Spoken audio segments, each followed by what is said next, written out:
Opinión y análisis de los hechos noticiosos. Una mirada diferente con Edmé Domínguez. La doctora Edmé Domínguez Reyes, profesora en Relaciones Internacionales y Género en la Universidad de Gotemburgo, analiza la conferencia Pueblo y Defensa, que se lleva a cabo cada año en Suecia y cuyo tema en esta ocasión fue la Unión Europea y la OTAN en la nueva realidad de la política de seguridad. Esta semana se celebró en alguna parte de la Nevada, Suecia, la conferencia anual llamada Folk och Försvar, Pueblo y Defensa, que se organiza cada año desde 1946. En ella se juntan expertos de la sociedad civil, del gobierno y de la academia a debatir diversos temas alrededor de la seguridad global, la defensa sueca, la seguridad ciudadana y la preparación frente a futuras crisis. El tema principal de este año fue la OTAN y la Unión Europea dentro de un clima de seguridad amenazante. Naturalmente, la invasión rusa a Ucrania es el trasfondo de todas las discusiones, aunque no se dejaron de mencionar los retos del cambio climático, la pandemia, etc. Sobre todo ahora que Suecia asume la presidencia del Consejo Ministerial de la Unión Europea de enero a junio de este año. El ambiente de las discusiones y presentaciones fue francamente sombrío, aunque se podrían describir como advertencias a lo que puede suceder si la guerra se prolonga. Si Rusia cruza ciertos límites en su confrontación con los países de la OTAN, es como dar por hecho que eso va a suceder y que prácticamente ya estamos en guerra, que nada bueno puede acontecer a corto o mediano plazo y que Rusia solo puede avanzar, pero nunca retroceder. En otras palabras, que los prospectos de paz a corto plazo son nulos. Una de las presentadoras, una experta sobre Rusia del Instituto de Investigación de la Defensa, FOI por sus siglas en sueco, ofreció un panorama particularmente oscuro.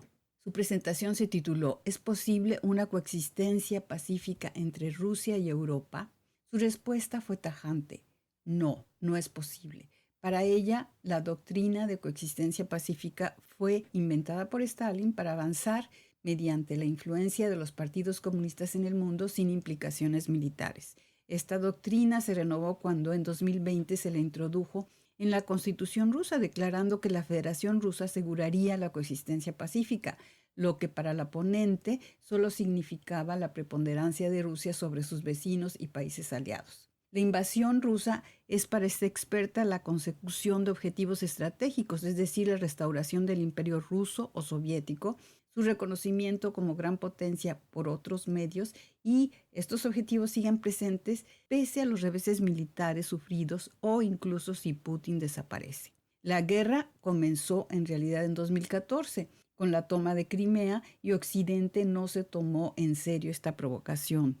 Rusia, por su parte, ha regresado a ser un estado totalitario, un sistema estalinista donde el contrato que Putin tenía con su pueblo, bienestar y crecimiento económico a cambio de pasividad por parte de la población, está roto. Ahora se prepara al pueblo a una movilización total. Además, las heridas entre Rusia y Ucrania tardarán varias generaciones en desaparecer si es que alguna vez lo hacen. Por último, con Putin no se puede negociar ninguna paz y por ende la paz no está a la vuelta de la esquina. Si bien coincido en muchos puntos con esta experta, hay cuestiones en las que difiero. Para empezar, la doctrina de la coexistencia pacífica no solo fue usada por Stalin, sino también por sus sucesores, por ejemplo, Khrushchev o Brezhnev, para buscar pausas en el enfrentamiento con Occidente que amenazaba llevar a la Guerra Fría en determinados momentos a ser una guerra caliente. Se pueden interpretar estas pausas como una forma de extender la influencia ideológica soviética mientras se esperaba que la decadencia capitalista le diera en algún momento la delantera a la URSS. Ese puede haber sido el caso de Khrushchev, ardiente creyente en el futuro comunista, pero no el de Brezhnev, para el que la mera subsistencia de la URSS frente a un occidente cada vez más avanzado era ya una ganancia. El que se haya recuperado ese concepto en 2020 no significa necesariamente ambiciones expansionistas. En cuanto a los objetivos estratégicos de Rusia con esta guerra, para mí no son tan claros. No creo que una restauración del imperio soviético o de sus territorios sea el objetivo, pero sí el regreso al estatus de superpotencia, a la par de Estados Unidos o la Unión Europea. Por otra parte, sí es un hecho que Rusia es ya totalitaria, sin ningún tipo de libertad de expresión o de reconocimiento a los derechos de sus ciudadanos, y que el contrato de Putin con su pueblo se ha roto.